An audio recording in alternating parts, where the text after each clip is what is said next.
Welcome back to my channel.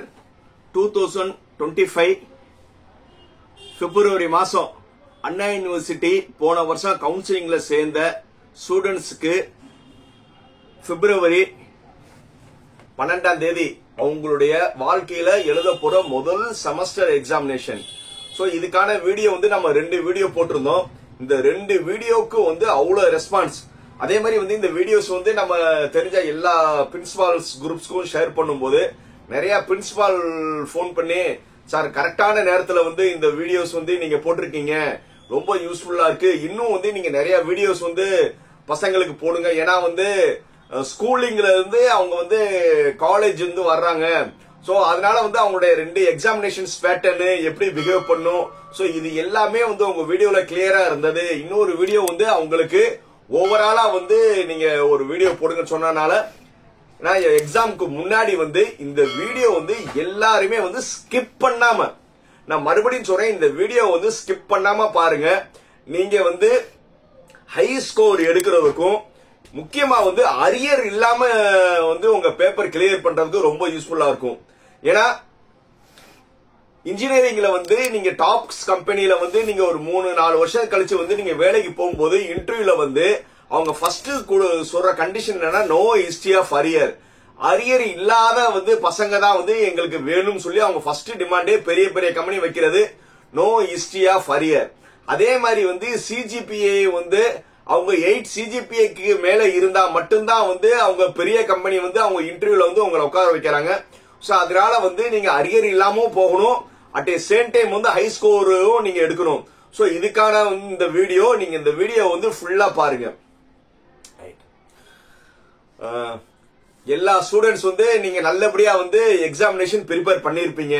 So no doubt. ஏன்னா இப்ப இருக்கிற engineering college choice based credit system, எல்லா நான் அட்டானமஸ் காலேஜ் அட்டானமஸ் காலேஜ் எல்லாருமே அவங்க லெவல்ல நல்லபடியா கோச்சிங் கொடுக்கறாங்க. சோ கோச்சிங் கொடுக்கறது மட்டும் இல்லாம அவங்க நிறைய காலேஜஸ் டெய்லி மார்னிங் எக்ஸாமினேஷன் இருக்கு, ஒரு சிலவங்க வாரத்துக்கு எக்ஸாமினேஷன்ஸ் இருக்கு. சோ அதனால ஒவ்வொரு காலேஜும் அவங்களுடைய ஸ்ட்ராட்டஜிக்கு ஏத்த மாதிரி நல்லா கோச்சிங் கொடுத்திருக்காங்க. அவங்க கொடுத்த கோச்சிங்க டெலிவர் பண்ண வேண்டியது ஸ்டூடெண்ட்ஸோட கடமை. சோ இப்போ சார் நல்லாதான் படிச்சாச்சே, நம்ம என்ன எழுதிருவோமே நீங்க நினைக்கிறீங்க. இதுலதான் உங்களுக்கு என்னன்னா ஒரு சின்ன சின்ன தவறுகள் நீங்க பண்றீங்க. ஒன்னு எக்ஸாமினேஷன் பிரசன்டேஷன்ல சின்ன சின்ன தவறுகள் பண்றீங்க. அட் ஏ சேம் டைம் படிக்கிறதே நீங்க கொஞ்சம் ரொம்ப லெத்தாஜிக்கா இருக்கீங்க. ஏன்னா பிளஸ் 2ல அவ்வளவு ரெக்ரஸா படிச்சவங்க இப்ப காலேஜ் வந்த பிறகு உங்களுடைய மைண்ட் செட் கண்டிப்பா மாறி இருக்கு. ஏன்னா இன்ஃபாக்சுவேஷன், ஏன்னா அடலன்ஸ் ப்ராப்ளம் ஒரு மெயின் ப்ராப்ளம். சோ இந்த ப்ராப்ளம் இருக்கிறதுனால ஸ்கூலிங்ல நீங்க வீட்டு கண்ட்ரோல்ல இருக்கும்போது இப்ப நீங்க ஹாஸ்டல் இந்த மாதிரி இண்டிபெண்டா வந்த பிறகு, ஏன்னா நீங்க டீனேஜ் வயசு வந்துட்டீங்க. சோ இப்ப உங்க பெற்றோர்கள் சொல்றது எல்லாமே உங்களுக்கு கசமா இருக்கும். அதே மாதிரி டீச்சர்ஸ் சொல்றதும் உங்களுக்கு கசப்பாக இருக்கும். ஆனா என்னதான் அது கசப்பா இருந்தாலும் அல்டிமேட் நீங்க ஸ்கோர் பண்றதுதான் உங்களுடைய லைஃபை டிசைட் பண்ண போகுது. சோ அதனால லாஸ்ட் மினிட்ல யாருமே புதுசா எந்த ஒரு டாபிக்கும் படிக்க வேணாம். சோ ஏற்கனவே நீங்க படிச்ச டாபிக்க நீங்க என்ன செய்யணும்னா ஒரு ஷார்ட் டிப்ஸ் நோட் பண்ணிக்கோங்க. சோ எல்லாரையும் என்ன செய்றீங்கன்னா ஒரு 40 பக்கம் நோட்டு நல்லா நோட் பண்ணிக்கோங்க. ஒரு 40 பேஜஸ் ரூல்டோ அன்ரூல்டோ நோட் எத்தனை சப்ஜெக்ட் இருக்கோ அத்தனை சப்ஜெக்ட்டுக்குமே நோட்டு வாங்குங்க. என்னென்ன உங்களுக்கு சப்ஜெக்ட் இருக்கு? Maths, physics, chemistry, Python, English, இந்த மாதிரி உங்களுக்கு எத்தனை சப்ஜெக்ட் இருக்கு? 5 சப்ஜெக்ட் இருக்கு. And first exam Tamil. So subject wise பார்த்தோம்னா உங்களுக்கு 5 மெயின் சப்ஜெக்ட்ஸ் போக ஒரு தமிழ். சோ இந்த 5 மெயின் சப்ஜெக்ட்டுக்கு நீங்க என்ன செய்றீங்கன்னா முதல்ல 40 பக்கம் நோட்டு இப்ப எல்லாருமே வாங்குங்க. 40 பக்கம் நோட்டை வாங்கிட்டு இந்த 40 பக்கம் நோட்ல நீங்க என்ன செய்றீங்கன்னா உங்க டீச்சர்ஸ் ஏற்கனவே சொல்லியிருப்பாங்க லாஸ்ட் ஒரு 4 வருஷம் கொஸ்டின்ஸ்ல என்னென்ன 2 மார்க் வந்திருக்கு, எது எது இம்பார்ட்டன்ட் சொல்லுவாங்க. நீங்க முதல்ல 4 வருஷம் கொஸ்டின் 2 செட் 4 இன்ட்டு ஒரு வருஷத்துக்கு 2 தடவை நடக்கும்ல அரியரும் சேர்த்து, ஒரு 8 கொஸ்டினோ ஒரு 10 கொஸ்டினோ எடுத்து அதுல இருக்கிற 2 மார்க் நீங்க முதல்ல எழுதி அதுக்கான ஆன்சர் நீங்க முதல்ல இதுல எழுதி வைங்க. உங்களே 40 பக்கம் நோட்ல ஃபார் எக்ஸாம்பிள் வந்து இப்போ பிசிக்ஸ் நீங்க எடுக்கிறீங்கன்னா பிசிக்ஸ்ல வந்து லாஸ்ட் ஒரு 8 கொஸ்டின்ல வந்து அதுல என்னென்ன 2 மார்க் கேட்டிருக்காங்க அந்த 2 மார்க்கான ஆன்சர்ஸ் வந்து நோட் பண்ணிக்கோங்க. அது போக வந்து பிக் கொஸ்டின்ஸ் எல்லாமே வந்து நீங்க இப்போ எக்ஸாம்க்கு முன்னாடியே வந்து எந்தெந்த பிக் கொஸ்டின்ஸ் வந்து எக்ஸாமினேஷன்ஸ்ல கொஸ்டின்ஸ் கையில வச்சிருப்பீங்களா, எப்பவுமே வந்து நீங்க எக்ஸாமினேஷன் ப்ரிப்பேர் பண்ணும்போது எப்படி ப்ரிப்பேர் பண்ணணும்னா சிலபஸ் உங்களுக்கு வந்து நீங்க வந்து சிலபஸ்னு ஒன்னு இருக்கும். அந்த சிலபஸ வந்து எல்லாருமே பிரிண்ட் அவுட் எடுத்துக்கோங்க. எல்லாருமே சிலபஸ பிரிண்ட் அவுட் எடுத்துட்டு அந்த சிலபஸ முன்னாடி வச்சுக்கிட்டு அப்படிதான் படிக்கணும். பெரும்பாலும் வந்து 2 மார்க் எப்படி இருக்கும்னா சிலபஸ்ல இருக்கிற ஹெட்டிங் இருக்குல்ல, சிலபஸ்ல இருக்கிற ஹெட்டிங்ஸ்ல இருந்து கண்டிப்பா வந்து ஒரு 2 மார்க் வந்துரும். ஏன்னா வந்து நீங்க சிலபஸ் எடுத்து வைக்கிறீங்க, அந்த சிலபஸ் வந்து ஃபர்ஸ்ட் யூனிட்ல ஒவ்வொரு ஹெட்டிங்கா இருக்கும்ல, அந்த ஹெட்டிங் தான் வந்து 2 மார்க்கா இருக்கும். கண்டிப்பா வந்து ஒரு 2 மார்க் வந்து ஒவ்வொரு யூனிட்லயும் ஒரு 2 மார்க் வந்து அது வந்து வந்துரும். அதே மாதிரி வந்து நீங்க எந்த ஒரு கொஸ்டின் படிச்சாலும் ஒரு ஸ்டாண்டர்ட் ஃபார்மேஷன் வச்சுக்கோங்க. இப்போ பிசிக்ஸ் கெமிஸ்ட்ரி இந்த மாதிரி இருக்கும்னா முதல்ல வந்து டெபினேஷன் எழுதணும், அதுக்கப்புறம் படம் வரையணும், படம் வரைஞ்ச பிறகு அந்த படத்துல வரைஞ்ச பார்ட்ஸை மறுபடியும் குறிக்கணும், அந்த பார்ட்ஸ் குறிச்ச பிறகு வந்து ப்ரொசீஜர் எழுதணும், ப்ரொசீஜர் எழுதின பிறகு வந்து அட்வான்டேஜ் எழுதணும், டிஸ்அட்வான்டேஜ் எழுதணும், அப்ளிகேஷன் எழுதணும். இதுதான் வந்து ஒரு ஸ்டாண்டர்ட் ஃபார்மேட் சொல்லிட்டு வந்து நீங்க எல்லா பிசிக்ஸ் கெமிஸ்ட்ரி இந்த மாதிரி எல்லாத்துக்கும் எழுதணும். அதே மாதிரி வந்து எக்ஸாமினேஷன்ல வந்து பிரசன்டேஷன் ரொம்ப முக்கியம். எக்ஸாமினேஷன் பிரசன்டேஷன் வந்து மெயினா வந்து 2 பென் தான் யூஸ் பண்ணணும். கலர் பேனா யூஸ் பண்ணக்கூடாது. பிளாக் ப்ளூ இந்த 2 பேனா தான் யூஸ் பண்ணணும். பிளாக்ல வந்து நீங்க ஹெட்டிங் போட்டுட்டு ஆன்சரை வந்து ப்ளூல எழுதுங்க, இல்ல ப்ளூல ஹெட்டிங் கொடுத்துட்டு பிளாக்ல எழுதுங்க. சோ அது மாதிரி வந்து நீங்க எப்பவுமே வந்து ரொம்ப வந்து நீங்க எப்படி வந்து பிரசன்டேஷன் கொடுக்குறீங்களோ அதான். இன்னொன்னு மெயினா வந்து நம்ம எக்ஸாம் வந்து பேப்பர் திருத்த போறோம், எந்த இடத்துலயும் வந்து உங்களுடைய எழுதுறத வந்து அடித்தல் திருத்தல் இருக்கக்கூடாது. நல்லா தெரிஞ்சுக்கோங்க. ஹானஸ்டா சொல்லணும்னா ஒரு பேப்பர் வந்து நாங்க அதிகபட்சம் திருத்த போறோம்னா 1 நிமிஷம் 2 நிமிஷம் தான் உங்களுடைய பேப்பர் வந்து எவாலுவேட் பண்ணுவோம். அந்த எவாலுவேட் பண்ணும்போது நாங்க அப்படியே வந்து அந்த பேப்பர் அப்படியே ரீட் பண்ணும்போது எந்த இடத்துலயும் வந்து நீங்க அடித்தல் திருத்தல் இருக்கக்கூடாது.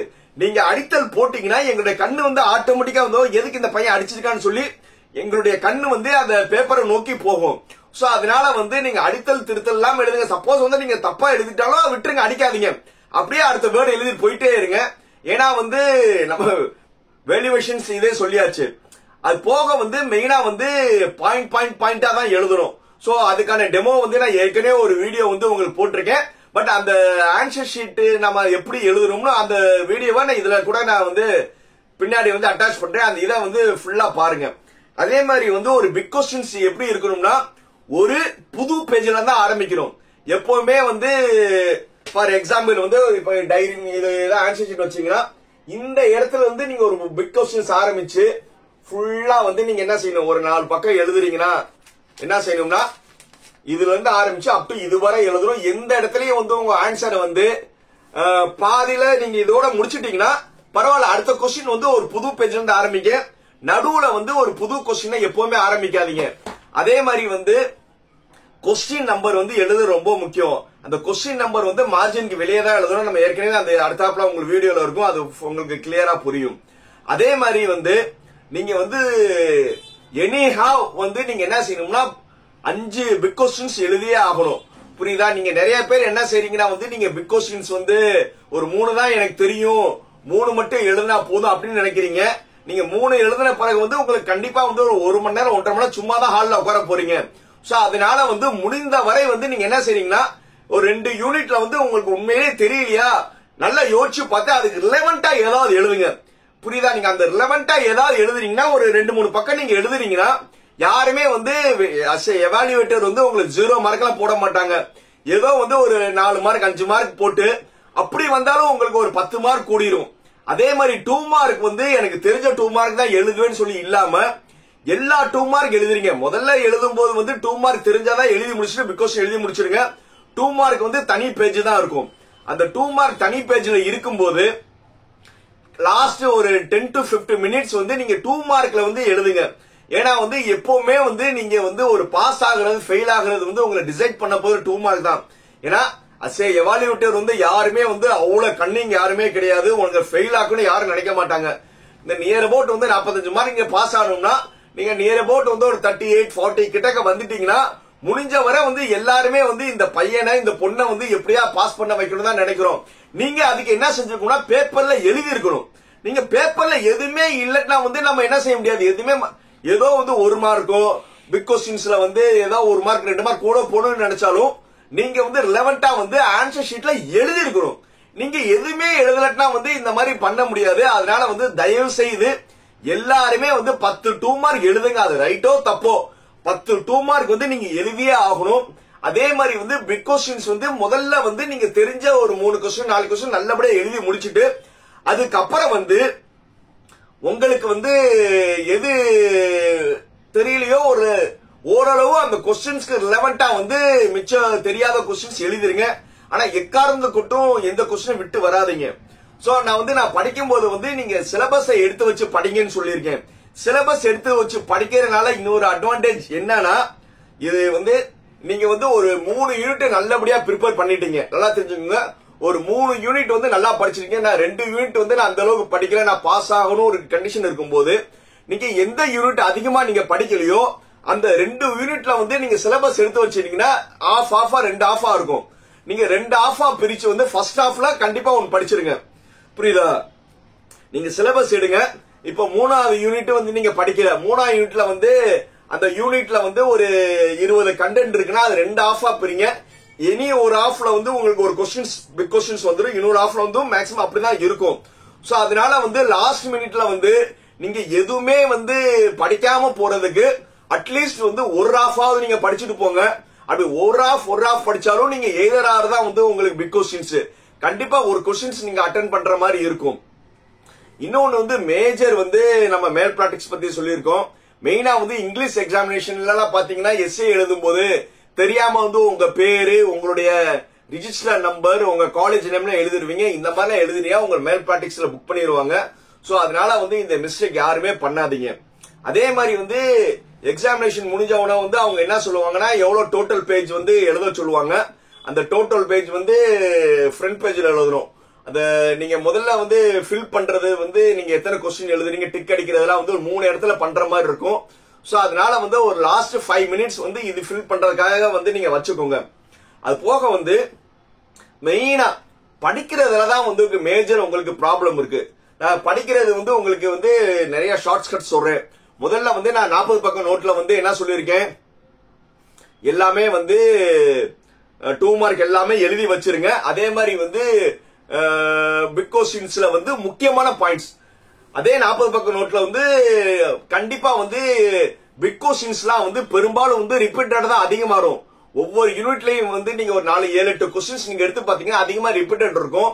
அந்த மாதிரி கொஸ்டின்ஸ்ல வந்து கீ பாயிண்ட்ஸ் மட்டும் நல்லா தெரிஞ்சுங்க. Key points definition key point படம், டெஃபினேஷன் கீ பாயிண்ட் படம், டெஃபினேஷன் கீ பாயிண்ட் படமா வந்து நீங்க ஒவ்வொரு சப்ஜெக்ட்லயும் நீங்க எழுதி வச்சிட்டீங்கன்னா நீங்க எக்ஸாமுக்கு வந்து நீங்க ஹாலுக்கு வரீங்க. எக்ஸாம் அன்னைக்கு வந்து நீங்க பஸ்ல டிராவல் பண்றீங்க, இல்ல வந்து லாஸ்ட் நாள் வந்து நீங்க அந்த டிராவலிங் அந்த லாஸ்ட் ஒரு 1 hour வந்து நீங்க பஸ்லயே வந்துட்டு இருக்கீங்க. அப்படி இல்லன்னா வந்து காலையில வந்து எக்ஸாமுக்கு பிரேக்ஃபாஸ்டுக்கு முன்னாடி பண்ணோம்னா அந்த 40 மார்க் மட்டும் நீங்க அப்படியே வந்து இது பண்ணுங்க. அது மட்டும் வாட்சிங்கன்னா அதுல பாயிண்ட்ஸ் மட்டும் உங்களுக்கு ஞாபகம் வந்துடும். சோ இது ஒரு டெக்னிக் பண்ணுங்க. அப்புறம் வந்து நுமேனிக்ஸ் சொல்லுவாங்க. நுமேனிக்னா என்னன்னா நீங்க ஒவ்வொரு பிக் கொஸ்டின்ஸ்லயும் வந்து ஒரு 10 பாயிண்ட் இருக்குன்னா அந்த 10 பாயிண்டோட ஒவ்வொரு எழுத்து, ஃபார் எக்ஸாம்பிள் வந்து ஆம்ஸ்ட்ராங்னா ஏ, பிர்லானா பி, ஏபி அந்த மாதிரி வந்து எஃப்னா வந்து ஃபிஷ்னா வச்சுக்கோங்களேன், ஏபிஎஃப், ஏபிஎஃப்னா இந்த கொஸ்டினோட ஆன்சர். இந்த மாதிரி வந்து ஒவ்வொரு பிக் கொஸ்டின்ஸ்ல முக்கியமான பாயிண்டோட ஒவ்வொரு ஒவ்வொரு இதை மட்டும் எடுத்துட்டு ஒரு வேர்டா ஃபார்ம் பண்ணுங்க. அது முன்னாடி பின்னாடி மாத்திட்டு ஒரு வேர்டு மாதிரி ஒரு ஃபார்ம் பண்ணி ஏஎம்டிஏடி அப்படி ஏதாவது ஒரு இது பண்ணிட்டீங்கன்னா இது இந்த கொஸ்டின்ஸ்க்கான ஆன்சர் சொல்லி உங்களுக்கு ஈஸியா ஞாபகம் வந்துடும். சோ இந்த மாதிரி வந்து ஷார்ட்டா வந்து ப்ரிப்பேர் பண்ண பழங்க. அடுத்தது வந்து ஒரு ஸ்டோரி ஃபார்மேஷன் பண்ணலாம். அப்படி இல்லட்னாலும் வந்து நீங்க என்ன செய்யலாம்னா நிறைய வந்து டெக்னிக்ஸ் இருக்கு. புரியுதா? இந்த நிறைய சயின்டிபிக் டெக்னிக்கு நீங்க ஏதாவது ஒன்னு அடாப்ஷன் பண்ணுங்க. மெயினா வந்து மேக்ஸ் எக்ஸாம் பொறுத்தவரை வந்து நீங்க பிராக்டிஸ் அப்படியே நீங்க பார்த்தாலா வந்து மேக்ஸ்ல வந்து நீங்க சக்சீட் பண்றது கஷ்டமா இருக்கும். இப்ப நீங்க வந்து ஒரு 20 ப்ராப்ளம் வந்து அப்படியே நீங்க மேலோட்டமா பாக்குறதுக்கு ஒரு 10 ப்ராப்ளம் வந்து நீங்க ஒர்க் அவுட் பண்ணி பாருங்க. மேக்ஸ் இந்த மாதிரி எந்த ப்ராப்ளம் சால்விங் கொஸ்டின்ஸ் எல்லாமே வந்து நீங்க வந்து ஒர்க் அவுட் பண்ணி பார்க்கணும். அதே மாதிரி பைத்தான் இது எல்லாமே ப்ரோக்ராம் எழுதி பார்க்கணும். அப்படியே வந்து நான் மேலாப்ல வாசிச்சாலாம் வந்து நீங்க கிளியர் பண்றது கஷ்டம். சோ அதனால வந்து எந்தெந்த ப்ராப்ளம் சால்விங் மாதிரி இது இருக்கோ அது எல்லாமே வந்து நீங்க வந்து ஒர்க் அவுட் பண்ணணும். அந்த ஒர்க் அவுட் பண்ணாதான் வந்து உங்களால வந்து அது என்னைக்குமே மறக்காது. சோ இந்த மாதிரி வந்து பண்ணுங்க. யாருமே வந்து சார் நான் வந்து இன்னொரு மேஜர் பசங்க பண்ற தவறு என்னன்னா, சார் நான் ஒழுங்கா ப்ரிப்பேர் பண்ணல, இப்ப எக்ஸாம் போனா ஃபெயில் ஆயிருவேன், அதனால வந்து நான் எக்ஸாம் போகாம இருந்துறேன்னு சொல்லிட்டு நிறைய தப்பு பண்ணுவீங்க. தயவு செய்து இந்த முட்டாள்தனம் பண்ணாதீங்க. நீங்க எக்ஸாம் ஹாலுக்கு போனாவே வந்து உங்களுக்கு நல்ல டைம் இருக்கும், கடவுளோட அனுகிரகம் இருக்கும், கண்டிப்பா கொஸ்டின் ஈஸியா தான் வரும். சோ அதனால வந்து நீங்க ஈஸியா பாஸ் பண்ணிடுவீங்க. சோ அதனால வந்து யாருமே வந்து எக்ஸாமுக்கு போகாம இருக்காதீங்க. நல்லா தெரிஞ்சுக்கோங்க, எக்ஸாமுக்கு போகாம இருக்காதீங்க. இன்னொரு வந்து ஒரு சின்ன ஒரு எந்த காலேஜையும் நான் தப்பா சொல்லல, பட் இருந்தாலும் வந்து நான் இப்போ ஏன்னா மனோல் காலேஜ்ல ஒர்க் பண்ணிருக்கோம். சோ அதனால வந்து நிறைய நேரத்துல வந்து இந்த எக்ஸாமுக்கு முன்னாடி தான் வந்து உங்க ஹால் டிக்கெட் கொடுக்க வந்து உங்களுடைய காலேஜ் யோசிப்பாங்க. ஏன்னா நீங்க ஃபீஸ் எல்லாம் பெண்டிங் வச்சிருந்தீங்கன்னா நீங்க ஃபீஸ கட்டினா அந்த ஹால் டிக்கெட் கொடுப்பேன்னு ஒரு சில காலேஜ் வந்து நிர்பந்திப்பாங்க. ஏன்னா அவங்க மேல தப்பே கிடையாது. ஏன்னா இந்த இடத்துல வந்து ஒரு பிரஷர் பண்ணாதான் நீங்க ஃபீஸ் எல்லாம் கட்டுவீங்கன்னு சொல்லி ஹால் டிக்கெட் வந்து நீங்க கடைசி வரை வந்து உங்களுக்கு கொடுக்கறதுக்கு யோசிப்பாங்க. நீங்க வந்து எப்படி இருந்தாலும் கொடுத்துருவாங்க, நீங்க அதை பயப்படவே வேணாம், அவங்க ஹால் டிக்கெட் கொடுத்துருவாங்க. ஆனா இருந்தாலும் உங்களுக்கு அந்த ஒரு டென்ஷன் இருக்கும். சோ அதனால வந்து சப்போஸ் வந்து ஃபீஸ் பெண்டிங் இந்த மாதிரி இருக்கிறவங்க முன்னாடியே வந்து ஃபீஸ பே பண்ணிருங்க. ஏன்னா வந்து அவங்க ஒரு ஃபுல் ஃபீஸ் இல்லட்டினாலும் ஒரு மினிமம் ஃபீஸ் கட்டினாலும் அவங்க வந்து ஒரு ரிக்வெஸ்ட் லெட்டர் கொடுத்துட்டு உங்களை எக்ஸாம் எழுத விட்டுருவாங்க. ஏன்னா 17ஆம் தேதி உங்களுக்கு கெமிஸ்ட்ரி எக்ஸாம் ஆரம்பிக்குது. இந்த டென்ஷன் மட்டும் பண்ண வேணாம். ஏன்னா நம்ம எந்த காலேஜ் மேனேஜ்மெண்ட்டை நம்ம குறை சொல்ல முடியாது. ஏன்னா அவங்க இந்த மாதிரி இடத்துல தான் வந்து உங்களுக்கு வந்து நீங்க ஃபீஸ் கட்டுங்கன்னு சொல்ல முடியும். சோ அதனால வந்து தயவு செய்து எல்லாருமே ஃபீஸை கட்டிடுங்க. இப்ப நாங்க விசாரிச்ச வரை என்ன பிரச்சனைனா, ஸ்டூடெண்ட்ஸ் வந்து பேரண்ட்ஸ் கிட்ட வந்து ஃபீஸ பத்தி சொல்றது இல்ல.